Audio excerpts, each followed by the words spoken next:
Hello crafty cuties, welcome back to Paper Terrace. If you're new, my name is Jessica, and today I am going to show you how I made these little mini journals. I think these would be a really great idea for a craft fair, or I am making them for Mother's Day, so a gift maybe to someone who isn't necessarily into junk journals, but you still want to have that extra pizzazz in your journal. So we're gonna get started. I've made these a few times on a live video, but I wanted to give you guys a tabletop view because I know it's a little easier to follow along. I actually, like I said, I'm making a bunch for Mother's Day, so here's just some of them. You can just kind of keep following me to figure out when those are available. So we're gonna get started, and I made this process as simple as possible, and so I'm actually using a file folder for the base, and I've been getting a lot of requests to include measurements in my videos. I do have a hard time with that because I don't use measurements, but for this video I will definitely give it a go. And let me grab my glue. So we are going to be creating a journal that is 5 inches by 5.5. And so it's really easy to cut from a file folder because you just have to cut the 5 inches by 5.5, and then you have your journal cover base. We're going to cover this with fabric, and so I'm actually using this really cute little fairy fabric. I've kind of just been going through my fabric stash and using up whatever I can because you don't really need very much for this size. Dollar Tree fabric is another great option. So I'm going to start by adding glue all over the front of my cover, just focusing on the front first. I am using Tombow Mono Aqua Glue. I'll add any links to supplies that I can in the description. Now, I am going to recommend that no matter what glue you use, to go ahead and spread out the glue evenly on the cover. Now, if you notice that there's like dry spots, another tip is to make sure there's no dry spots. Add more glue, because what happens is the fabric, or you can also use paper, by the way, the paper or fabric is going to cling to all of the glue spots, but if there is a dry spot that doesn't have glue, there's a chance that you're going to see a little bubble, and it's not a big deal if you're not going for perfection, but just want to point that out. So you can see that my fabric is very wrinkly, but since I am using a good heap amount of glue, we should be okay, and that's why I go one cover at a time. So I'm going to set this down first, and then I'm going to flip it over, and this is where I do my faux ironing. I'm going to go ahead and really smooth that out. And so you can see how that kind of gets rid of any of the wrinkles. If you're not using a lot of glue, you're probably still going to see some of those wrinkles. Or if you're using like a double-sided tape, which I guess I wouldn't really recommend for a cover, again, you might still see some of those wrinkles, but I usually have pretty good luck with this glue and that process. So again, it is a good amount of glue, but I'm trying to make sure to get every little area.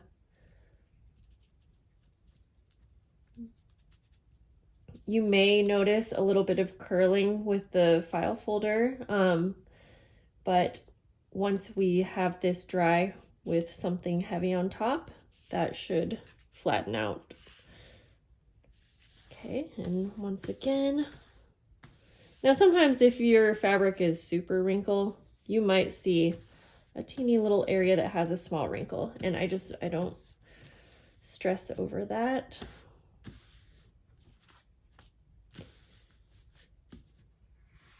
Okay, so there we go with that. Now we're going to take some scissors, and thanks to Dawn for sending me these scissors. They work really, really great on fabric. So now I'm going to trim, first of all, this side because it's just a little too much fabric. You really only need I like 1/2 inch. You can get away with less, but I do find that having enough fabric helps give you, it's just easier to wrap around the edges, but you also don't need too much bulk. Now I'm going to go on every corner and snip it like this at an angle, and I'm leaving like the smallest amount between the edge of the point and fabric so that we can have a really pretty wrapped look. Also, if you don't have a manila folder like this, you can also just use cardstock or just reuse whatever you can. Okay, so now we're going to go ahead and wrap all of the fabric around the corners.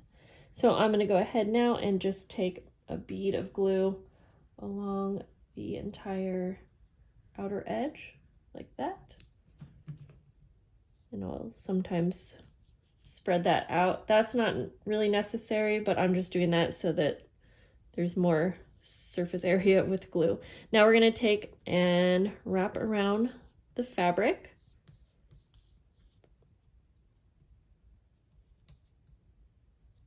Like that. And then I like to start with the two shorter edges, but that's not really a big deal.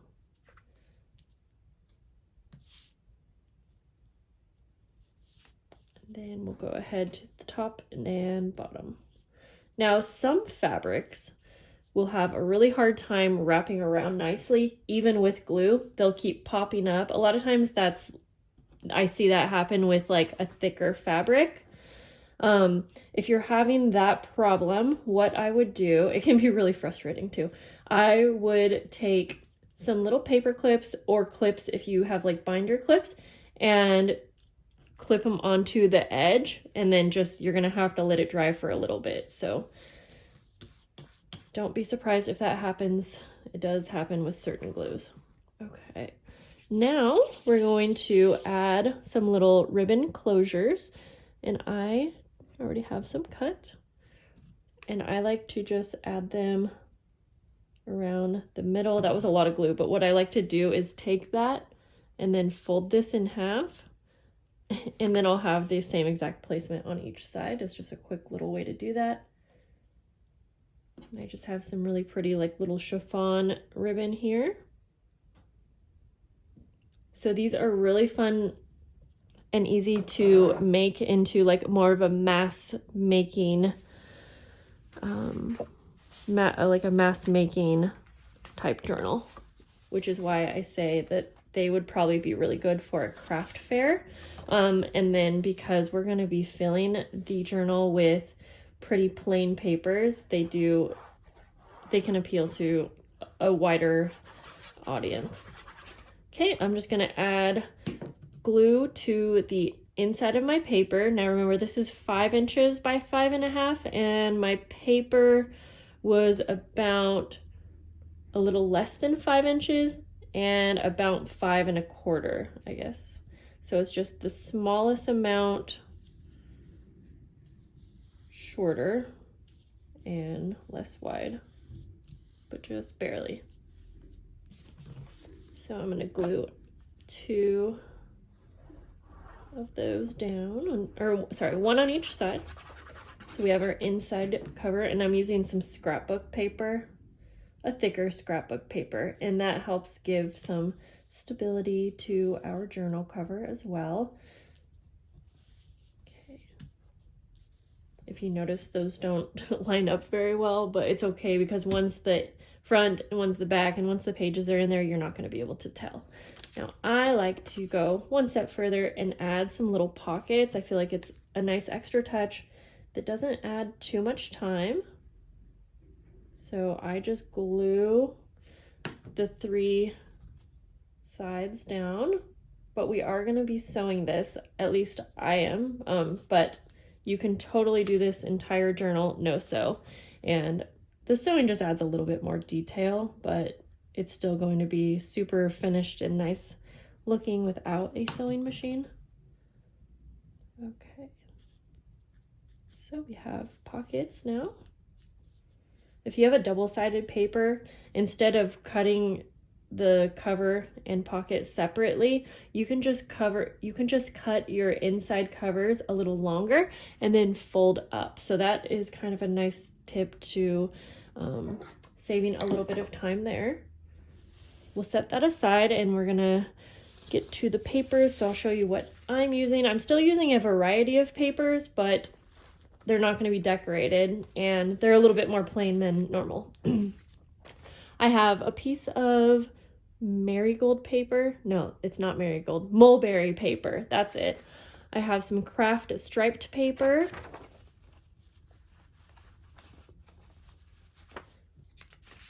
I have some pretty floral striped paper. The stripes will go sideways on this one, but I think it's kind of fun to have a little bit of interest in here. And then we have a piece of graph paper. And you can totally coffee dye these, but again, I'm just trying to keep this more of a simple style journal. I don't think that coffee dyeing is necessary for this type of journal. So then I have white graph, white paper. Then I'm just going to go ahead and fold. And let's see. The measurements on the longest piece of paper is 9 3/4 of an inch. So it's almost 10 inches by 5 1/4. Is that right? Yeah, I think so. So you can see that I have some smaller papers in here too. So I usually just cut one that is the biggest possible size to go into my journal, and then anything smaller is fine. And I do want to put a little mini envelope in the center again, just to add an extra little touch. And then I just double check to make sure that this fits good. That is so cute. Okay. I am going to really quick sew around all 4 edges, and I'm not gonna stop filming, so I'm just gonna do it real quick while you're there.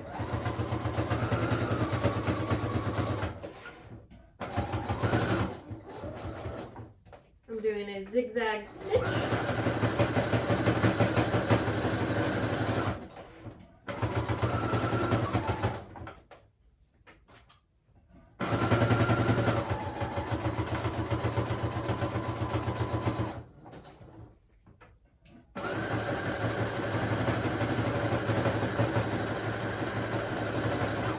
And I do really like sewing because that is really going to ensure that our closures are in there nice and good, because you are going to be, tying them over and over and pulling on them. But again, it's not required that you have to sew. I would just say if you're not sewing, just make sure you're adding enough glue that those will be held in place really well. So now we're going to take our papers here, our little mini signature, and we're going to take an awl, and we're going to take a little needle, some waxed linen thread, and I am going to cut this at about, I'm barely measuring this, but about 3 times the length of our height of the journal. And I'm adding extra because I'm going to add a little charm in the middle. So we're going to go ahead and put this on our needle. If you have a sewing machine with something this small, you could also sew your pages in. Now let's go ahead and do it the right way that I would recommend you do. And that is going to be taking some paper clips to hold everything in place. I don't do this a lot of times because I bind journals nonstop for years now, but it's probably better to demonstrate what you should do so you don't get frustrated. So now what I'm going to do, we'll bring the envelope back in a sec, is place it exactly where you want it in your journal cover. And now I'm going to take 2 more And I'm actually just going to paper clip this in place on the cover. And I'm really making sure that the center of my journal is like pressed as far down as it can get into the center of the journal cover. That's the only good way that you're gonna get this sewn in there nice and tight. And I'm doing it this way so that I don't have to pre-punch holes in the cover separately from the pages. So now I can just go ahead and punch one hole in the center. Whoop, sorry, we gotta have our envelope back here. And I am just gonna be holding this in place because I don't have paper clips big enough, but I'm just gonna punch a hole in the center and I just kind of pull up.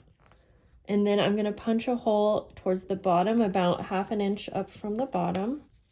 And I know that I'm probably at a really weird angle, but just a moment. And then punch one hole in the top. And I try to take this right away with my needle because I'm holding everything in place, but everything's lined up. I know that. So we're gonna go through the center. We're just doing a 3-hole pamphlet stitch. And then we're gonna come out to the top and go into our journal.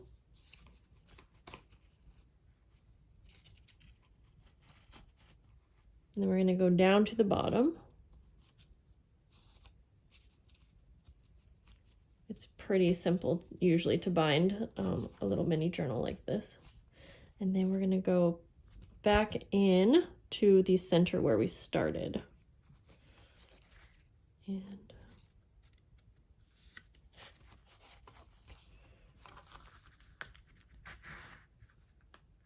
now I want one of my ends to be able to go up and over the top because I want my charm to hang over the top. So this is a really easy, quick way to avoid having to add a tassel, but you're still gonna get like the appearance of having one. So if you just saw, I took one of the ends underneath this center row so that I have one end on this side and one end on this side.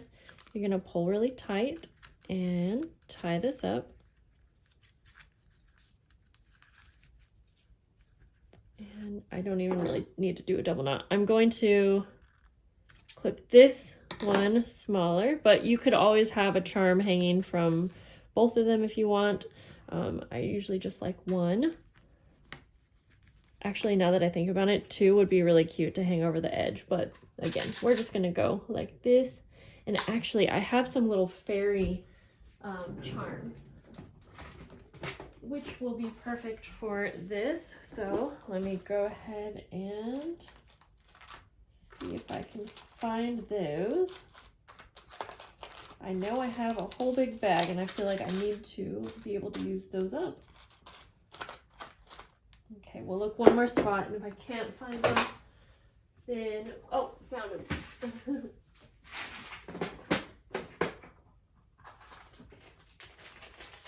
You could do a little bead dangle too. Actually, now that I said that, I might need to. I have a couple little beads from, did I get these from Temu? I think so.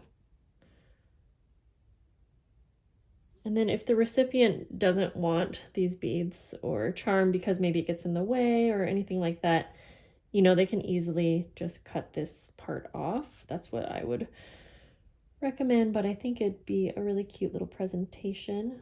It can be a little tricky getting these into a smaller bead, but I usually just kind of twist it together or snip off the edge like that. I have glue all over my fingers. I think I'm just going to do 2 beads. I don't want it to be too much. And then I'm going to have to snip that one more time. You don't want to keep snipping too many times though, so that it becomes too short.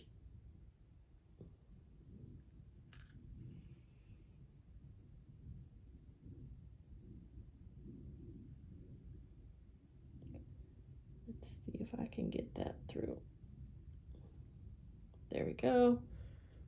Okay, and I am going to just simply tie this on the edge, I think, so that it will hang down over the top. There we go.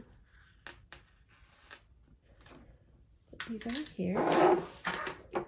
Move everything so you can see. Now with the envelope, you can keep it open if you want,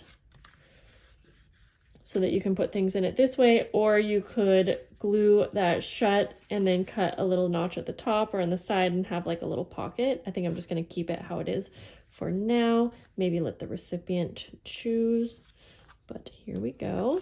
And then you can see how that hangs over the edge. And again, we didn't have to add an extra tassel or anything like that.